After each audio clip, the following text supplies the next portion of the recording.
It's been a great week, a great weekend. I've been pretty excited.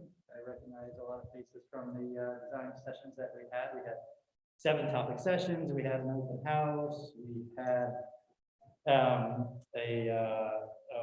lots of Zoom calls, lots of one-on-one meetings as well. Before that, we had over 1,000 people who have been involved in this project, which is kind of exciting. It's been especially exciting for me to dig in on these topics. Like I said, there were 7 topics. None of them were, going to be solved in 1 hour on Zoom. When we talk about things like housing and transportation and filling storefronts. So, but we made a ton of progress, and the designs. I don't know if you've seen the sketches and ideas that have come out, but they're all really, really exciting. Design week was only a few days, but it's been over a year in the making. It's been a ton of work that's gone into it. We had over a dozen community connectors who were quick to raise their hands and offer to help get the word out to the community, which was no small feat. So thank you to all of them. And thanks to the project team here in Freeport, who has put in a ton of hours working on this and reworking on them as COVID changed our plans. Snowstorms changed our plans, but Chip Gray and Alex and Traversato and Tommy Whitney did a great job connecting us to everybody in town. We couldn't have done it without them. Caroline Pelletier and Cecilia Smith were kind of linking us to Town Hall, and they're actually still linking us to Town Hall, shuttling some stuff over from Town Hall for tonight. And Mary Davis, who's also busy bringing things over, has been incredible in just keeping us all on track. It's been a great team to work with, and there's still a lot of work ahead of us. The principal group has been our partner through the project. They are here. Their work is not done tonight, but this is a big moment. They've done a lot of work, and a lot of it you see as pictures and sketches on a board, but there's a lot more that goes into that. It's not just about drawing pretty pictures. It's about years and years of experience and the ideas that they've brought to us from other towns, and the ideas they've brought and said, don't try this, it's not going to work, because we tried it in other places. So that's been really inspiring. And you'll hear tonight, I'm sure you've already met Russ Preston, who's here, who's kind of leading the charge. The enthusiasm that he brings to the project, I would say it's infectious, but maybe I'll pick a different word. But it's great to be around. And he's got a great team, people you've probably already met if you've been on the Zooms. Logan, Mandy, Carlos, Michael, Vanessa, and Taylor have all been camping out here for the better part of a week, really digging in. And they've been a great team. It's kind of fun when you talk to each of them and you think maybe, well, they're just out helping, but they're all planners and architects and really experienced in their own right. So it's been a great team to work with. So like I said, we still have a lot of work ahead of us. Putting something on paper doesn't make it so in real life. So we still have a lot of conversations to have, and these plans that you'll see tonight are not done. They'll probably evolve and improve over time. We still have another few weeks, a few months before we adopt them officially. In May, we're due to adopt them at the council level. So if you have more input, there is still time to get that in. So thank you for being involved. It makes the project so much better. And I'll turn it over to Russ to kind of lay out what we've done so far.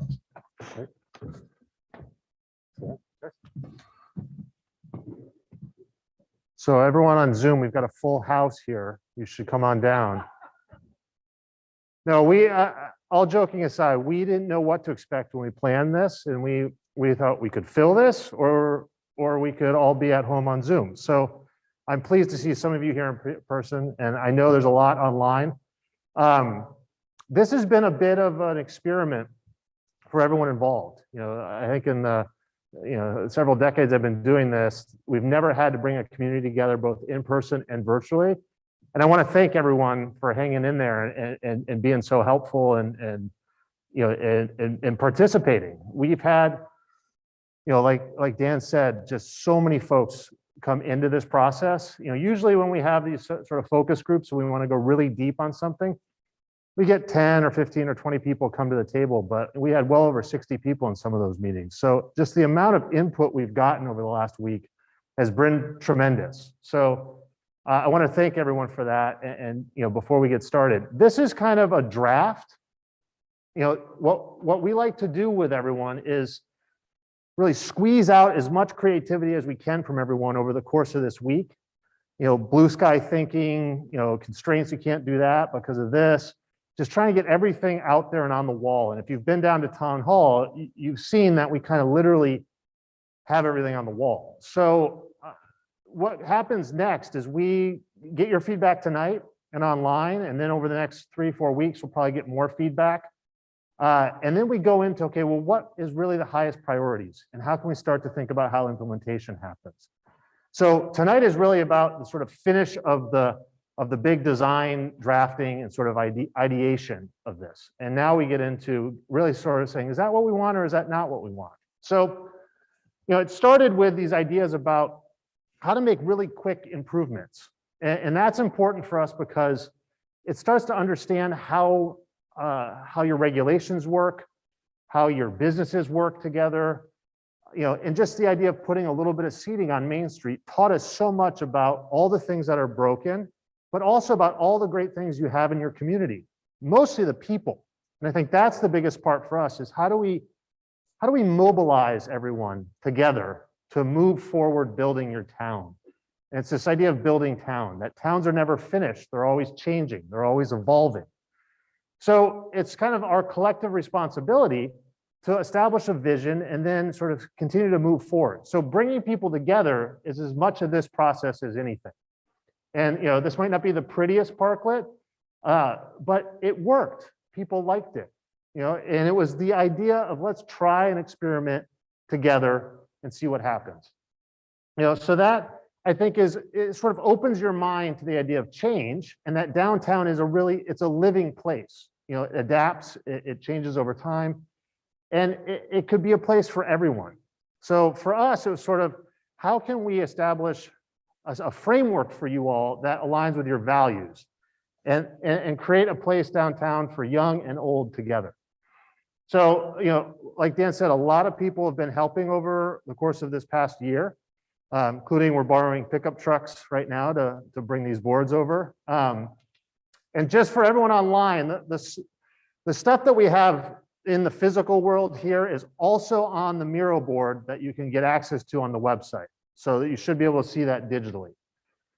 And everything we've been doing has really been driven by the values that you all sort of told us about, talked about, have kind of emerged as this lattice work of critical things you wanted downtown to do and feel like in the future. So we've kind of structured this as as sort of the 7 principles for downtown Freeport. The first is you want to be a New England village center. And I think every one of us probably has a different view or different picture in their mind about what that is. So, we always look back because, for some odd reason, people have solved a lot of this stuff over and over again. And it's best for us to kind of figure out, well, what did they solve and what can we learn?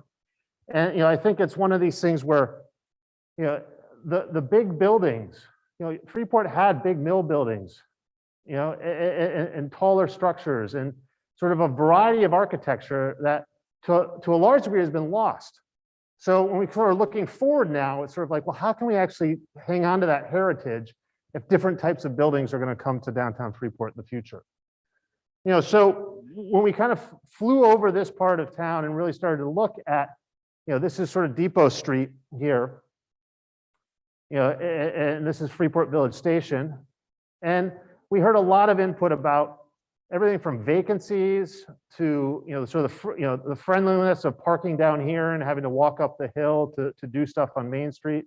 So we thought this is a catalyst site, someplace that actually could start changing sooner than later.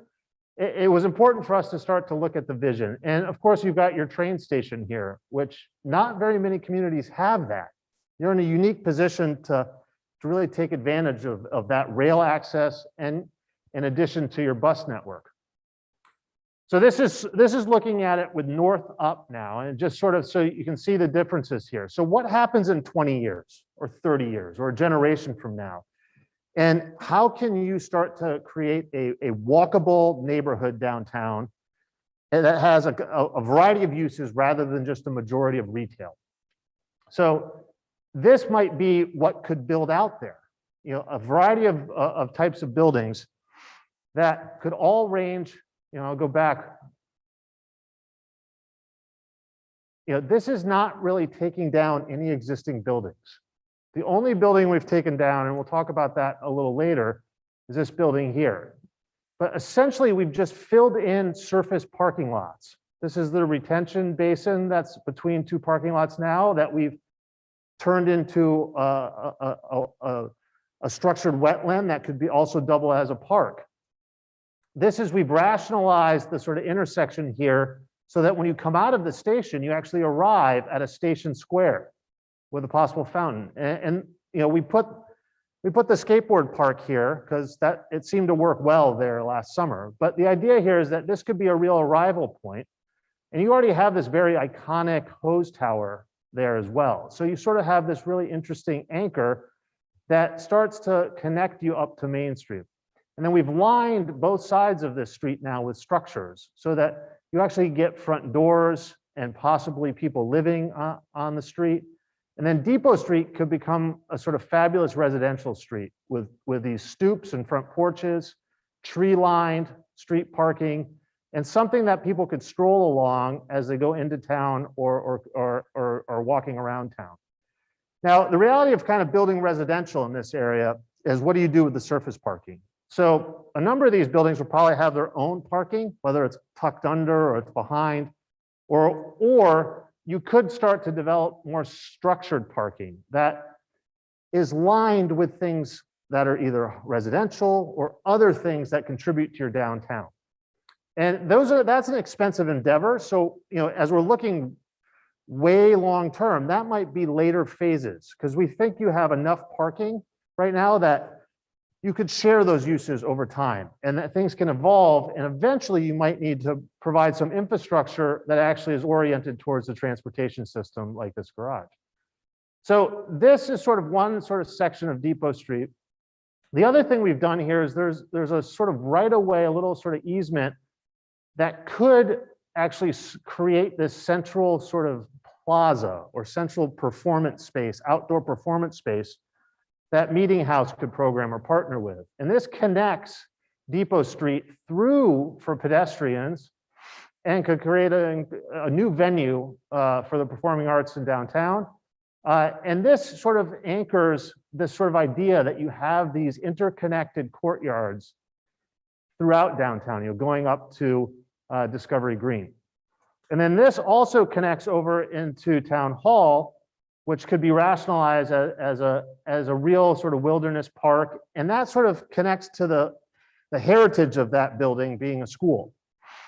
And then we've kind of put a carousel here to kind of reinforce this sort of orientation towards the youth, and kind of connection down to a new Southern Town Park. This is sort of another you know, town green that could integrate very well with the fire depot here, you know, the life safety building. And this sort of gets to the idea of, as you come in from the south, downtown needs to have a front door. It needs to have a welcoming threshold that transitions from the highway into you're in town. So this is a tree-lined boulevard where you could have, you know, additional public art possibilities that opens up to this new town green and potentially some new mixed use or residential buildings. And then it transitions into the sort of Main Street character of downtown with more storefronts. So this is a real nice kind of crescendo where you're sort of opening up to the highway, slowing vehicles down, welcoming people into downtown. And then how do you pull that together is something that has to do with making sure that the character of this place when it's done is still part of downtown. And there's lots of types of ways to do that. And we think that you should open up your ordinance, your zoning, and start to look at that in much more detail. Perhaps rewrite it entirely to start to talk about the types of buildings that you need downtown to do this. Because I think there's a character to Freeport that you all love. Your zoning needs to produce buildings that is in line with that. And these are live-work buildings, townhouses. These are apartment houses and duplexes and triplexes and sixplexes. These are all on clear right now, if a developer could come in and build these scale of buildings, it's unclear if they can. And I think it's something that you have to have intention around in your zoning to say, you can do this. This is what we'd like you to do. And these types of buildings are all New England. You know, you have a palette of these buildings in your history with the mill buildings and the factory buildings, but also, you know, throughout the region that you can pull from to start to talk about how can different types of buildings bring together and not lose the character of Freeport. So these all have very clear metrics and standards that could be put into your zoning to ensure that your zoning code is lined up with the vision that you all are establishing now. And, you know, this is, you know, these are just, you know, there's probably, I think we've counted 17 different building types, you know, in Maine and kind of throughout the different towns and villages in the state. And then the other thing about character is giving some definition to what that is. You know, ambiguity in design review means that as board members change or as opinions change, your character is going to change too. The character of your town is right now in the hands of a number of very passionate people on these boards and your guidelines, but your guidelines have some ambiguity. So there's things like doors and windows that it could be made very clear. And there's other things like dormers or porches or storefronts. These elements in the zoning that you have clear guidance on could then sort of establish a sort of much higher baseline for the types of projects that you have coming into your community. And we see this a lot. These are called pattern books. These, you know, this was sort of a living tradition 100 years ago where you could buy a really great building off the shelf from Sears. But the idea that let's establish what is great about the character and start to give clear guidance to the development community, to your boards, to your planning board, your design review board, and others, so that the level of quality that you're getting in your buildings in the future is higher and more predictable. And why do you do that? Because, you know, a lot of us had a lot of conversations the last couple of days about small, medium, large buildings and how do you do that? And we wanted to kind of show what something might look like on Depot Street to get your reaction to it. You know, and this is sort of a combination of the small and large put together.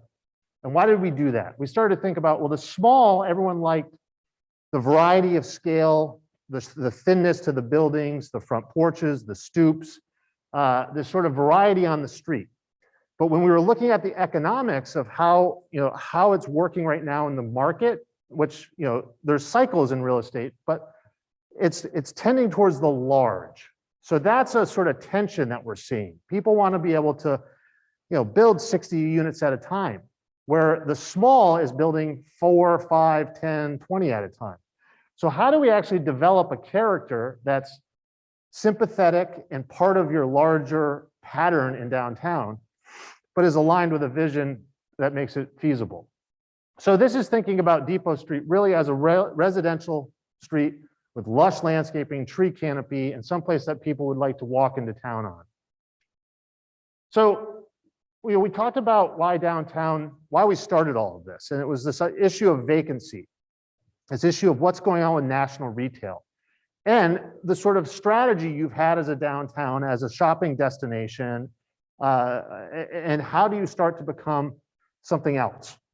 And so, you know, looking at the vacancy, and we showed this map earlier this week, but just sort of understanding what are some of the concerns and what are some of the issues that can be controlled, both at the town level, at the individual property level, and then I guess at the community level. And that's where I'd like to sort of just remind everyone that, you know, buying local and shopping local and coming to downtown and talking to the merchants and the property owners is part of a responsibility of being a resident of town and being a member of the community.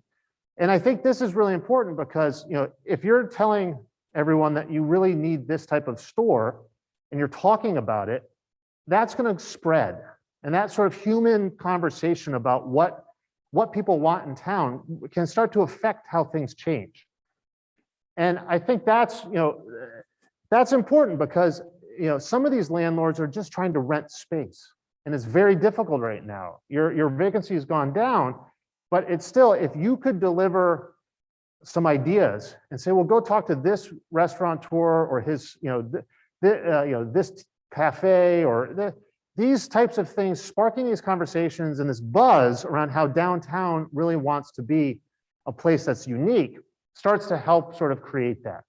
And you need to do that because right now the frontage, all of the sort of quality storefront experience right now needs to improve. And I think that's where not just vacant storefronts, but how do you make buildings more friendly to the public life of downtown?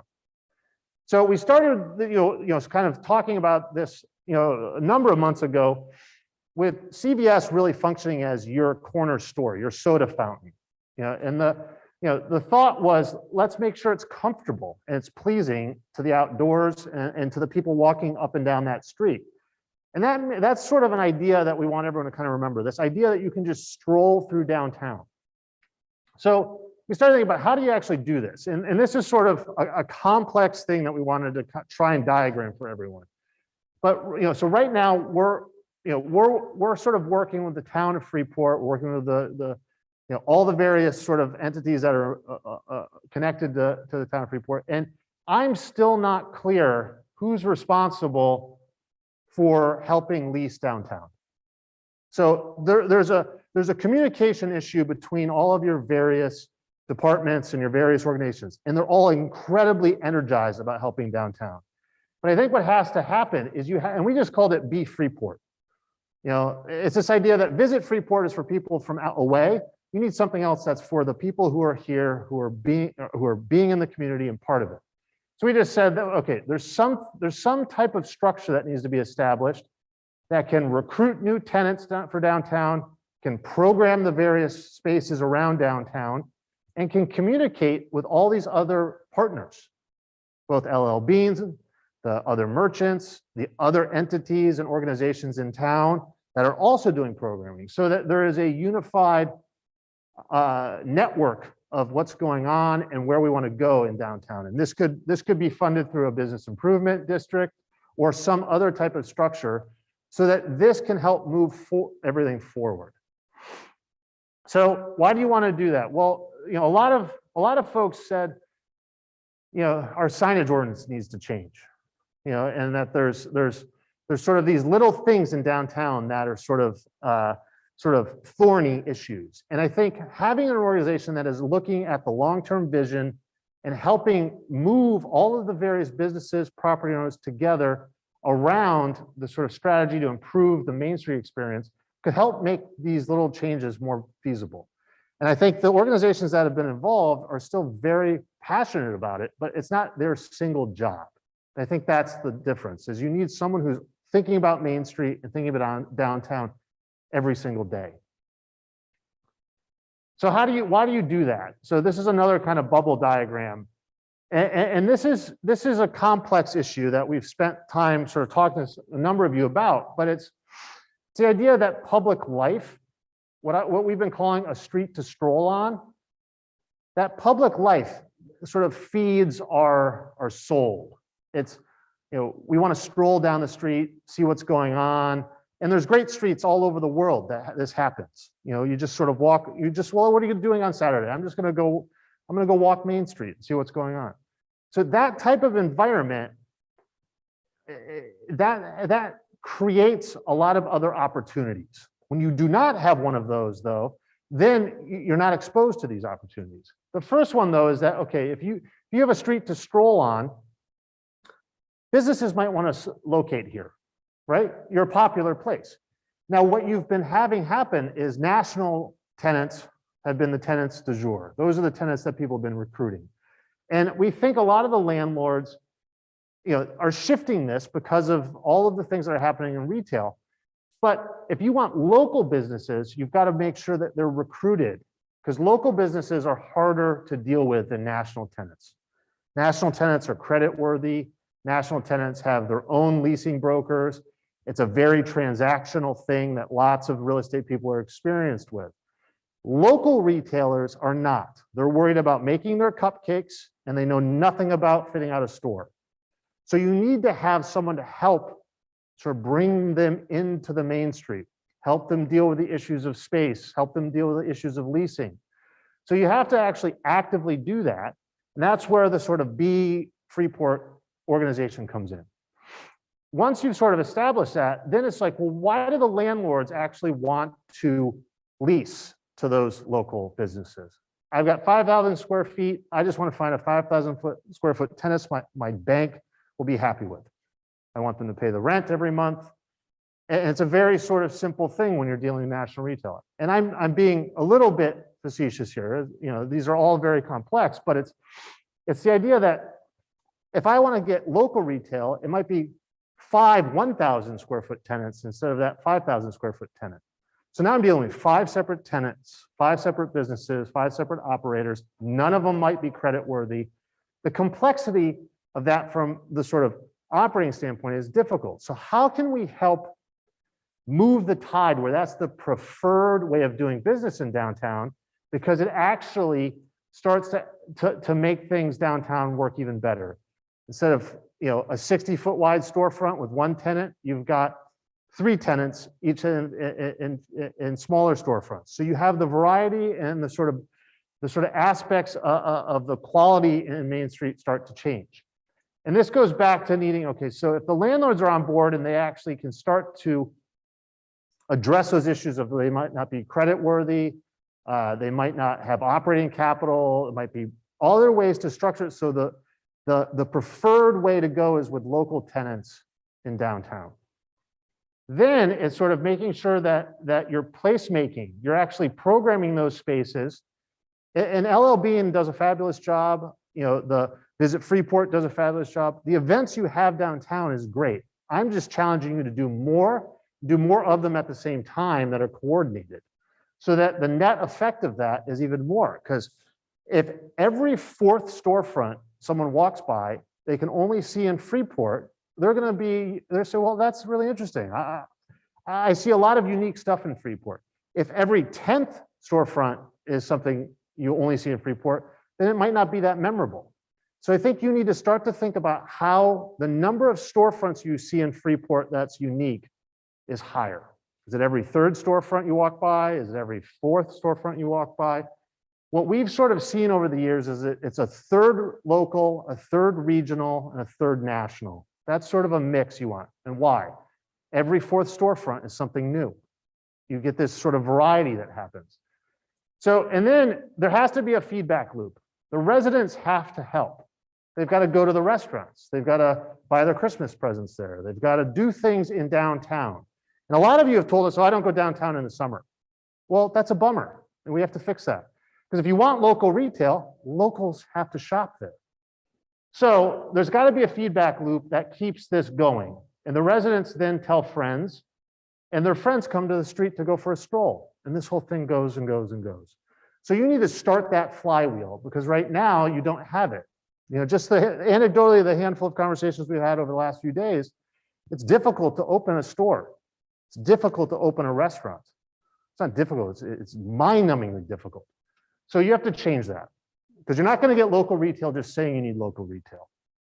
So, you know, that's sort of at a high level the strategy. There's a lot of other sort of tactical things we have to do, both with, you know, permit review, zoning, sort of the process administering around that, and then how to liaise with the landlords to make sure that they're actually supporting this whole effort. And what does that look like? You know, and this is sort of a lot of these are very painterly sketches, but you walk around Freeport Village Station, and this is something that the town contribute a lot to make happen, both financially with their TIF, as well as just allowing this type of really suburban style mall come into downtown. So what does it do? You know, can you take out the kiosk that's blocking the view in the center? Can you retrofit all of these 1-story businesses into fabulous small independent restaurants? Because there's nothing above it. You can put a vent in very easy. These are just warehouses. So they're kind of a blank canvas. It's just the will to sort of say a leasing strategy around making this the local food scene for the region needs to have some energy behind it. And then it can be as simple as, you know, having 20-foot restaurants, and you have 10 new restaurants in downtown that are being fit out in what are essentially warehouses right now. And then you start to, you know, this starts to create a buzz, and now the rest of this center will fill up because there's a destination there. You already have, they're open to experimentation. The makers market that went in last summer. This is sort of a tenant, a landlord that's willing to experiment. So how can we start to talk about what can happen to these really very simple buildings? This is all sort of faux. All of this, the proportions of this is all wrong. So you look at that storefront. It's just opening that up. So in the summer, you could have a fabulous space inside with just a bigger window. It's little things like this that could just tweak these these sort of storefronts to make them more attractive to more interesting businesses. So downtown, if downtown's a happening place, you have to leverage how downtown can connect to your natural resources. A lot of people told us, well, people come to Freeport before they go out to the outdoors in Maine. They kind of come here, they load up, and then they go do something. So, thinking about that, how do you bring the outdoors right into downtown? And we started kind of looking at the sort of experience of Memorial Park. And a lot of you told us, there's these corridors that come into downtown that connect to other places. And some of you said, I would ride 7 minutes downtown, but I don't because I'm scared because the cars are moving too fast. Or I'd let my daughter ride downtown to school. It's a 7 or 10 minute ride, but I don't want her to do because it's not safe. So there's this idea that downtown could be a 15-minute walk from the center of town. That downtown is much bigger and it has the potential to be a much more vibrant place if people could come downtown. And part of that, I think, is opening up this idea that you have these outdoor destinations in downtown that you may not be using to their full potential. So this is Memorial Park, and then you have another, and then you have Gorham Park right here. So you have these sort of, green spaces that just need to be connected together. And this is the small dog park, and this is the large dog park, and this is the sort of greenway that connects these together. And then you can kind of connect up to there and head down to the river, and you start to connect these trail systems that might not be in the woods. They're trail systems right in downtown. And then we redo the Bow Street, so it brings you right into the center of town. And then this is sort of an overlap between enjoying the outdoors and embracing your arts. This is a simple bandstand, a classic New England bandstand that's on, that you can see as you come into town. And thinking about how this park could be better utilized. This is outdoor bocce court or pickleball court here. And the idea that, bandstand with a place to hang out and listen to shows or watch a movie, that this park is a natural resource, an outdoor space that could be better utilized in town right now. We were meeting with some tenants over here, some businesses, and they said, oh, it'd be great if you put a park right across the street. And we thought, guys, there's a park 200 feet away. So there's this idea that people don't even know about the parks that you have downtown. So, we mapped all of them so you can, so everyone knows where they are now.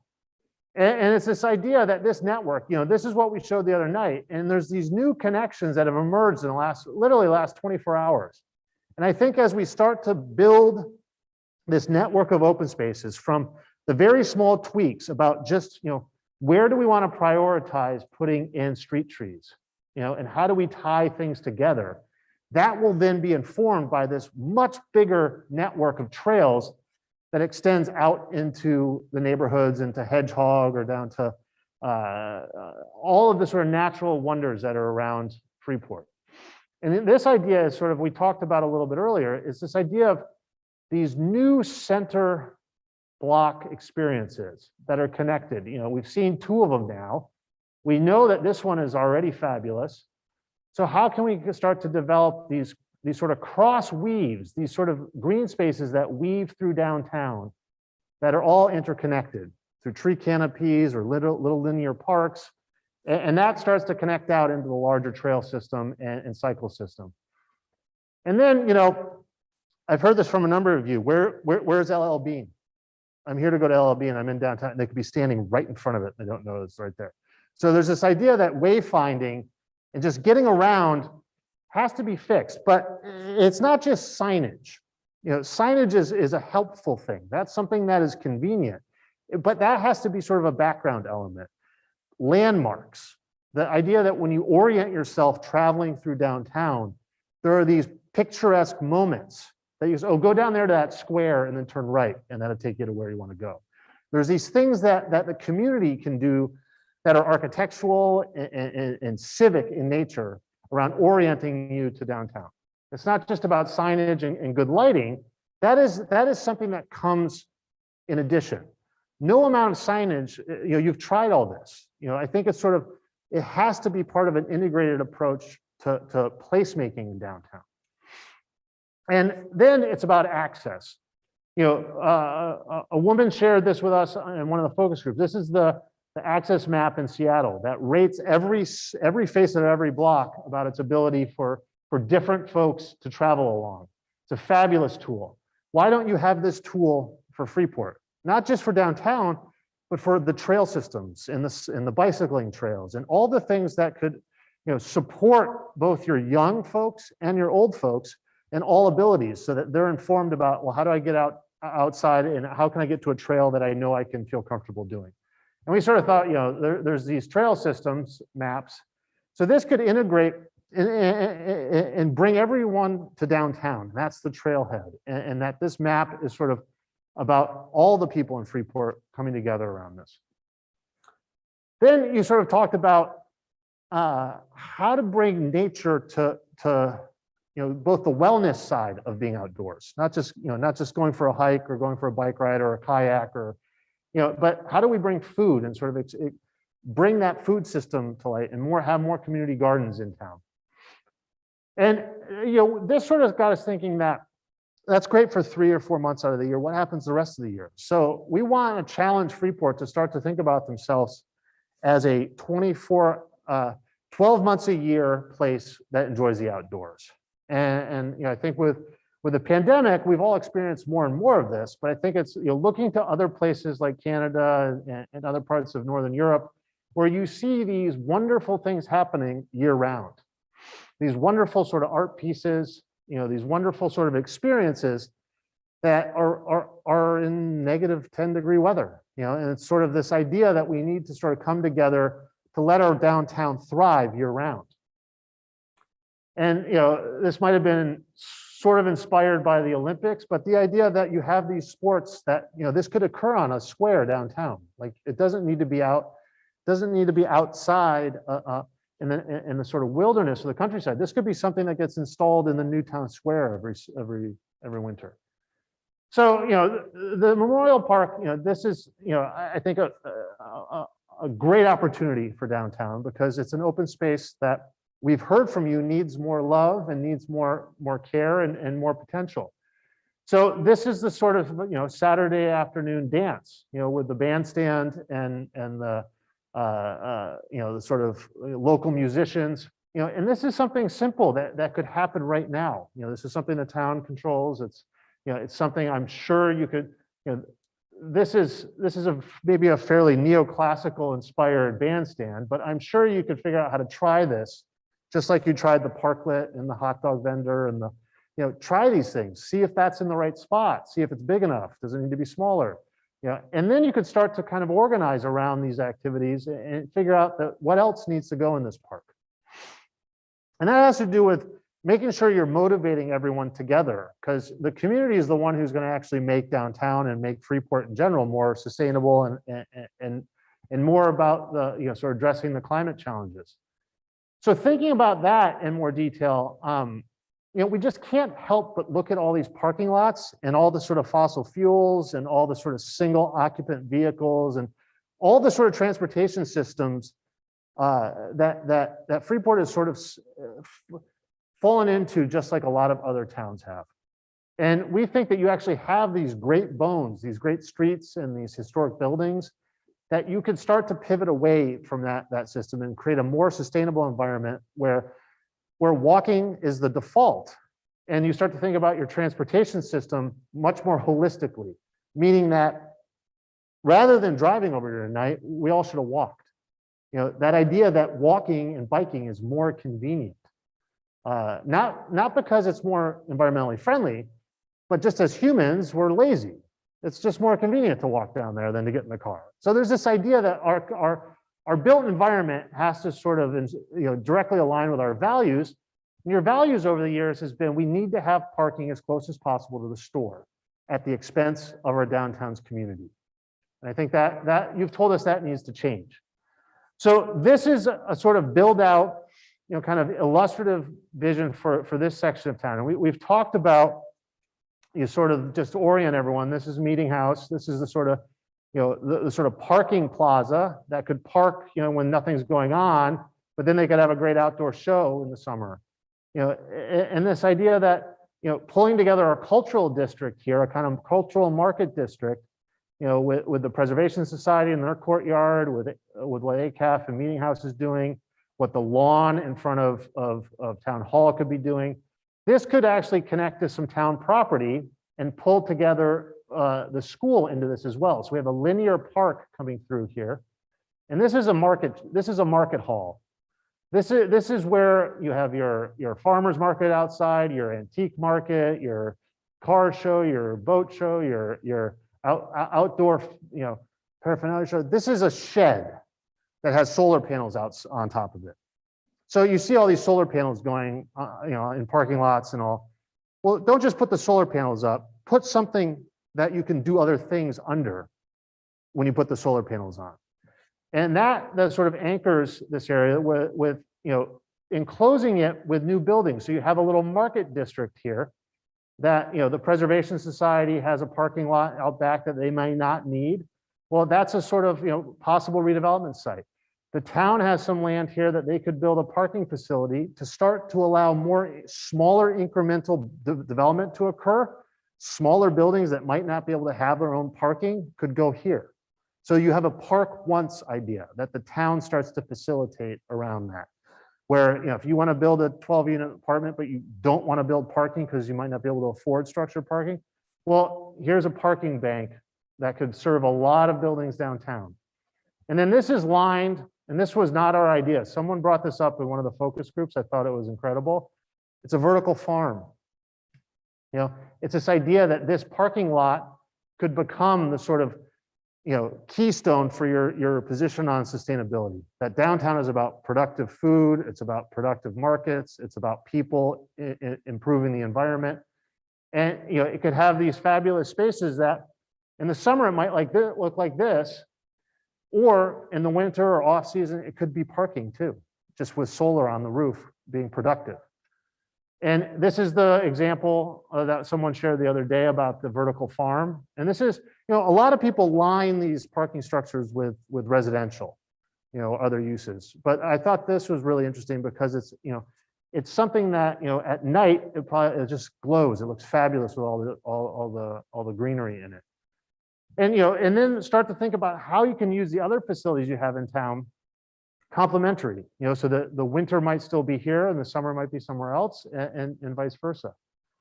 And then thinking about your zoning around embracing community. And this was the idea of, thinking about not just your parking lots, but your other roads around downtown, starting to be more in line with a sustainable place and be more people oriented so that you can start to have a more resilient type of approach to things.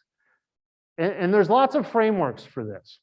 Someone said, well, can we have some net zero buildings? And we think that's an aspirational goal.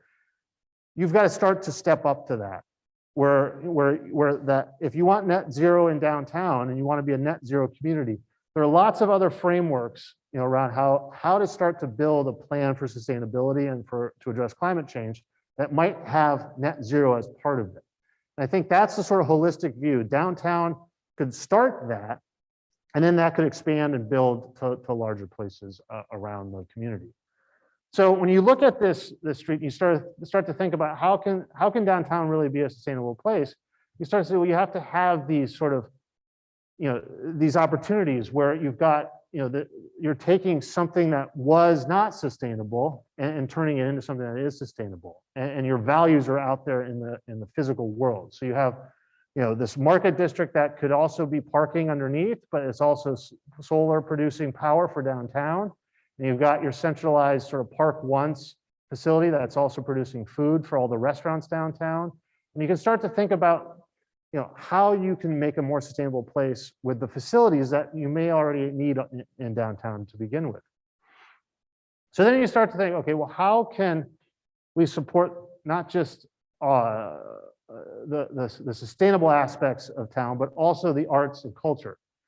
So looking at the sort of area to the south, we started thinking more and more about how town, when you're coming into downtown, it really needs to start, you start to have this opening, welcoming moment here, not when you get to here. So, looking at these areas in more detail, we wanted to sort of build on this sort of rationalization of this block, and that the fire station and the idea of how the arts integrate with everything has to begin with this sort of cultural center as well. And that the public art that can be outside has to sort of be coordinated with inside as well. So, you've told us a lot about this, and I think it's sort of the idea that bringing the arts out into all of downtown and anchoring it with some of your institutions, the sort of meeting house, sort of the idea of a cultural sort of district in downtown. And then that you should be working with the arts community to establish other locations that public art can be either programmed or could be, leased and brought in for a semi-annual or annual basis. And that you start to embrace art throughout downtown in a very productive way. And this can happen with very little funding. This is a temporary stage our office did a number of years ago that was designed to move around. And it's moved several places in this town. And it just has 2 people that program it and set up the speakers. And they've created this festival nature here, where 4 or 5 years ago, when this stage didn't exist, they didn't have a music scene in this town, and now they do. So and then the idea that art can be very small. Lots of places have these paint the boxes programs, but it can start with very little and bringing the community together. And what we've heard is that you have a robust artist network emerging from around the region, around your town, that are very talented, but they're just not necessarily well seen in downtown. So it's a communication problem, as well as making sure people are getting into Meeting House and into the galleries that are now in downtown. And then it's sort of making sure that the art is for everyone and kind of creating art programs and art experiences, even more so for folks coming in and around downtown.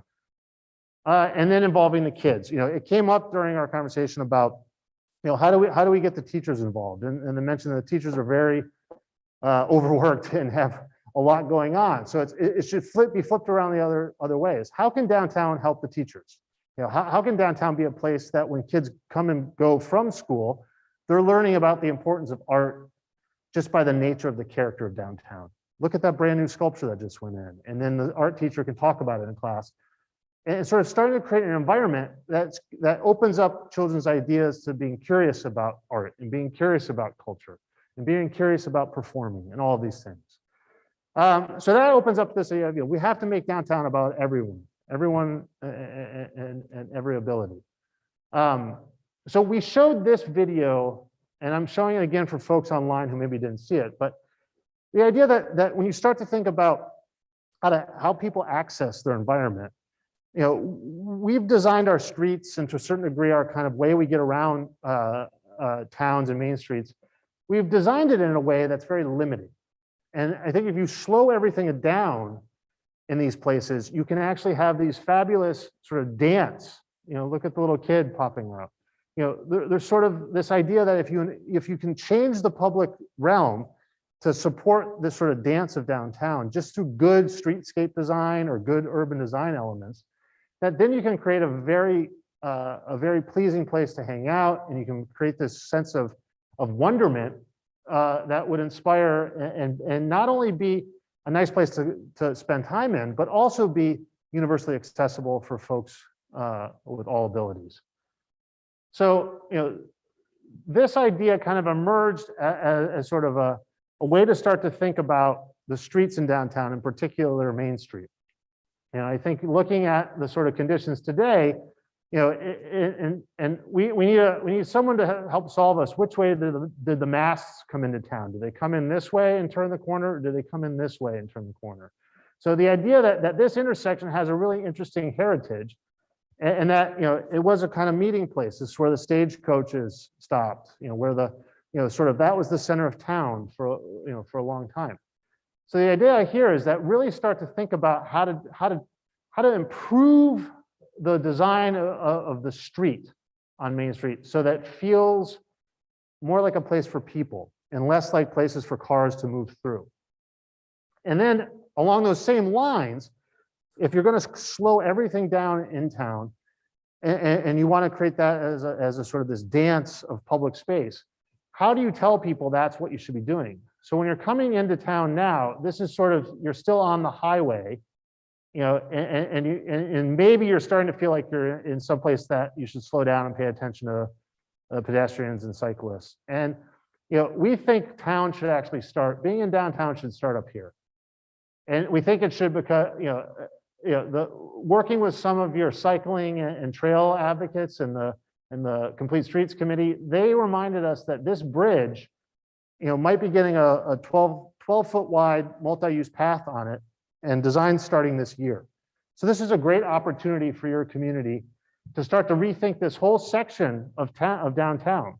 So this was a sketch we showed a couple of days ago about creating this boulevard, this wonderful sort of parkway coming into town. That would be this, amazing sort of place that, opens up downtown to going out into the countryside, and then also welcomes people into downtown with this wonderful urban canopy of trees and sort of, promenade. So we've sort of done another pass at this, which is really sort of, putting this multi-use path on the same side as the bridge, thinking about how, existing buildings can work with new buildings, thinking about how shortcuts for locals can be created. There could be the potential for several shortcuts so that, you can kind of sneak into town from the back roads.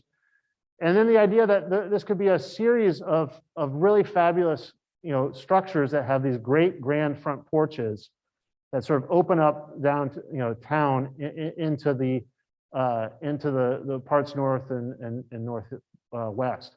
And then this is what we call a triangle about. There's no traffic signals there. And this is something we want to kind of work with your town engineer and others on, is sort of, can this intersection actually be a really important place that people slow down and realize, wow, I'm in Freeport now. So actually you come in and you kind of can go around. Just, and if you want to take a left, you come in, you go around and go up. So it's this idea that it's a very slow moving, very free moving intersection. So rather than having, well, when the lights go out, you have a stops, a blinking red. What we find when we talk to a lot of traffic engineers is that sometimes more traffic moves through because everyone's slowing down and looking at each other rather than sitting at the light and waiting and sitting at the light and waiting. So we want to start to think about how this can not only be, a functional intersection that's slow moving, that moves the 20,000 vehicles in the summertime around, but is also an intersection that signals to everyone that they should be behaving like they're in downtown Freeport. So there's a lot of other areas that you've told us, and this is sort of a bubble diagram of the sort of octopus arms, like reaching out from downtown. We've looked at this one, but if we can, look at just one, there's probably 4 others at least that could have more interesting or unique treatments to them, and it could just be a nice bike path. But the idea that downtown reaches out and welcomes folks who want to come into downtown in a very unique and very Freeport way, making it safe for cyclists and runners and pedestrians as well. And this is sort of a more, sort of out of town treatment for how you can have a, cycling infrastructure added into some of these more country roads. And, and your Main Street has evolved significantly over time. If you look at this, it's sort of an interesting, the intersection here, Bow, but look at that tree canopy. Look at the sort of, the kind of natural wonder that happens on your streets in downtown.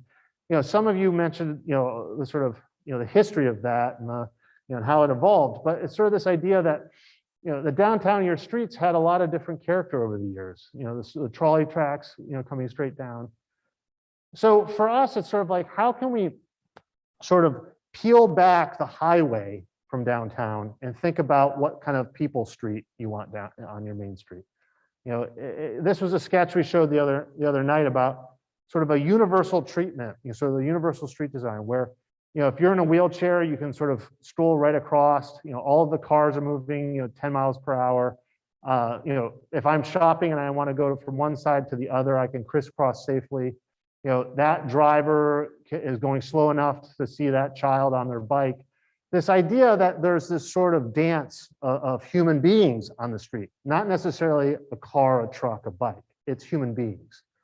And that idea is that if we can knit together all the natural places you have with your downtown in a way that's comfortable for humans, then you get these great town-wide events. This is the Beltline in Atlanta, which is an old railroad right away, that they knitted together all these neighborhoods in Atlanta like they'd never been before. And all of this sort of cultural happenings now occur that 10 or 15 years ago, no one even thought about, no one even could imagine. And it was because of this interplay of the natural and the built world and making sure that there was connection between all of those. And you get these wonderful experiences now in those parts of those neighborhoods where, you know, this is not even on a street. This is the Beltline of sort of linear park below. You get these little cafes and these new residences being built on this. And you've told us that you want to have a more integrated transportation system, a mobility network, you know, bike shares. You know, the idea that, you know, could you ride your bike? Would you ride your bike if you could get a bike in any of these places? You know, and it's the idea that can we start to think about Freeport as a place you could travel around without a car? If you choose to, you could get around without a car. And you know, there's lots of examples of communities around the country doing this now, and having fun with it, making sure that this is something that also extends your values around it and connects to the arts. Some of these are more whimsical than others, but you know, some of these are more space age than others. You know, but the idea is that, you know, you can start to think about mobility as something that connects to all sorts of other areas of downtown. And then the idea that you need to connect into your region's transportation network. You know, the idea that, you know, Zipcar, you know, people might come to Freeport and connect into Freeport if there's opportunity for transportation choices like Zipcar. Someone might take the train up here, visit Freeport, and then use a Zipcar to get around the region that otherwise might not ever come up here. So the idea that you have to start to think about sort of layering on these different transportation solutions, just like you want to layer on all the different events downtown. So you get this compounding improvement. And then thinking about, you know, how all this comes together and makes, you know, makes downtown better. And it's the idea that, you know, when you come into town, you need to arrive at a place that is comfortable and pleasing to the public life there. And, you know, in this image, this sort of sketch was starting to think about, you know, how Bow Street could go from sort of a difficult street to walk down because of the slope to something that people actually want to sit on benches and enjoy and sort of spend time there, and how it connects to Memorial Park, or how people are comfortable cycling in from out of downtown right into the center of town. And then, you know, I'm not going to pick on LL Bean, but they sure could have a better front door. You know, I think there's this potential, you know, to solve this idea of where's LL Bean and how does LL Bean connect to the main street with just a very, you know, very sort of, you know, kind of postcard moment here. And then, you know, so downtown has to be for all. And I think, ooh, not sure what's going on, Mandy. Oh, we're loading. Okay. Hold on, we're having internet lag here. For all of you out there, like, we've still got people in the studio finishing some of the drawings that are going on the slides because some of the ideas came up this afternoon with a few of you visited the studio. So this is really a collaborative process. And it's just important for all of us to recognize that we really want to know, when you see this stuff for the first time, what's wrong with it? How can we improve it? Because this process is about being creative and about thinking about new ideas and how all of those ideas start to interconnect. And, you know, we love doing this work because I get to talk to all sorts of people throughout your community. And I start to hear things that that each of you might have never talked to each other about. So there's this wonderful thing that happens that you, all of a sudden, all of that starts to form a picture in these poof moments of ideas, like, like the Mallard Drive, like that would have never occurred to us when we first visited Freeport, that potential to reach out to the countryside and sort of create a brand new gateway moment for downtown was something that could emerge. And that's where we sort of thank all of you for your input and your thought process. So when we look at this overall illustrative plan, there's a lot of choices here that none of us are going to make, but others are going to make. And what we have to do now is sort of say, is this a compelling enough vision? And is this going in the right direction? Knowing that it's going to evolve and it's going to change. But in 20 or 30 years, are your kids going to, could they sort of squint their eyes and say, you know what, that was a really important moment back in 2022 when they said, let's do all of this. It might not look exactly like it, but it could start to sort of feel like that. So this is about, are we on the right track? Are we starting to make your Main Street sort of feel like you want it to? Is it a place that you want to spend time? And we thought we'd sort of try and show you what that might feel like. And this is a sort of work in progress, but the idea that, that your Main Street could be for people and it could still move cars and could be an inviting place. And this right now is, this is out in front of the Preservation Society. And sort of the idea that downtown could have a wonderful strolling street and be unique in the region and perhaps the Eastern Seaboard, and be able to have a place where over time, it gets better and better and better. So, with that, I really wanted to thank everyone. We're going to go out, we're going to bring the boards in. What are we in? Oh, they're over here. So we can all talk about this stuff now, because I know that was a lot, and we're still trying to connect all these dots and sort of weave all this together. So, we're going to be putting all this online. Most of it's already online. And we want to welcome comments for the next, I think 3 weeks probably. And then we'll be back here later this spring with the sort of next big draft of this that we'll start to have an open house and another discussion around, with the goal of having something ready to start to talk about with the town council later in May. So you can pop your phone out and grab the link to the exit survey, and everyone online should probably get a link in the chat. I'll give everyone a second. And we really want your input. A lot of this is still in draft. It's still in the sort of working phase. It's still sort of messy and wonderful in that way. So thank you, everyone. This has been fabulous.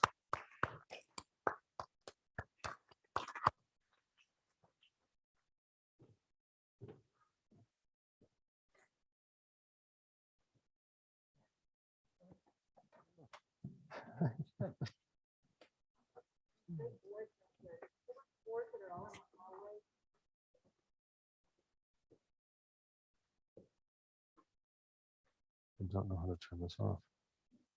There we go. You set the bar here, now it's like, all right, let's go do it. Right.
Hi, everyone. Thanks for joining us tonight. Hope you can hear me. This is Mandy with Principal Group. If you can, please fill out the exit survey. The link was dropped in the chat, or the QR code was up on the screen for a brief moment. I will drop the link in the chat again. Please also share your comments and feedback about the presentation and the drawings and renderings on the Miro board. I will put that in the chat as well. Also, keep up to date on anything related to the downtown vision process by going to freeportdowntown.me. We will post periodically, give you updates on news and events, and you can always check back there if you're confused about something that will have the most up-to-date information. Thanks so much.